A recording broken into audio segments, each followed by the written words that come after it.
EPHRAIM Hardcastle. Why is Princess Anne furious with Rachel Reeves?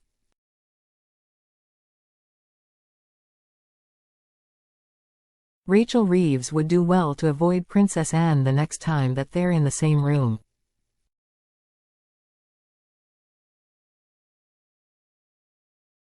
Anne is apparently not amused that her 730-acre Gatcombe Park estate falls foul of Labour's new inheritance tax rules, while fellow farmers the King and William are exempt.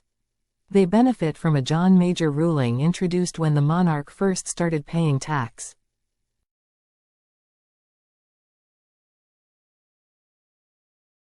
Anne's daughter Zara and her family still live at the Gloucestershire farm, a present from the late Queen. "I've got to make it work," she has explained.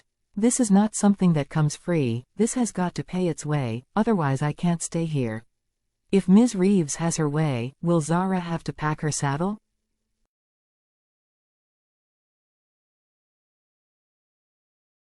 Might Anne's ire lead her to join her fellow horny-handed sons of toil in protests? Plans for farmers to clog up Westminster by bringing their tractors into town are already being mooted.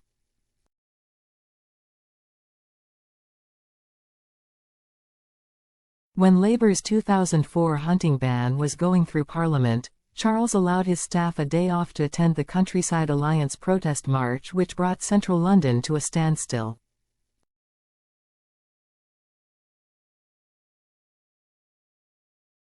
Camilla was all for getting on her horse and joining them. Apparently the then Prince of Wales had a hard time persuading her not to, and a harder time after he finally got his way.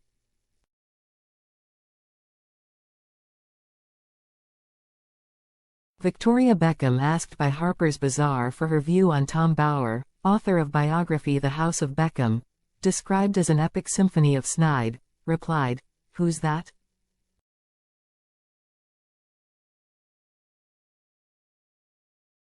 Deep breaths at the palace, now faced with the prospect of a second state banquet for Donald Trump. The late Queen, who's said to have found Donald very rude, was reportedly less than keen on giving him the full works before accepting the inevitable.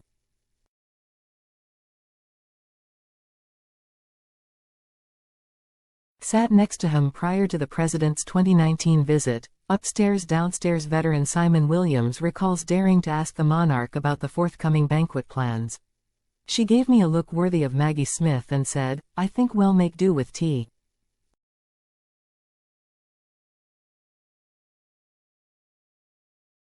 Hard times for ex-Tory leadership contender and now prominent political podcaster Rory Stewart, after the Old Etonian took public aim at veteran political sage Andrew Neil on the eve of the U.S. election.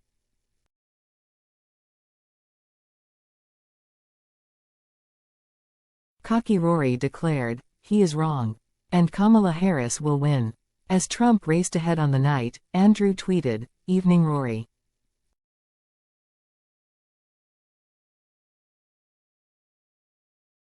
Remarking on the craziness of having 6 prime ministers in 8 years, Rory Bremner notes, "If you go to hospital with a head injury, or dementia, what's the first thing they ask you?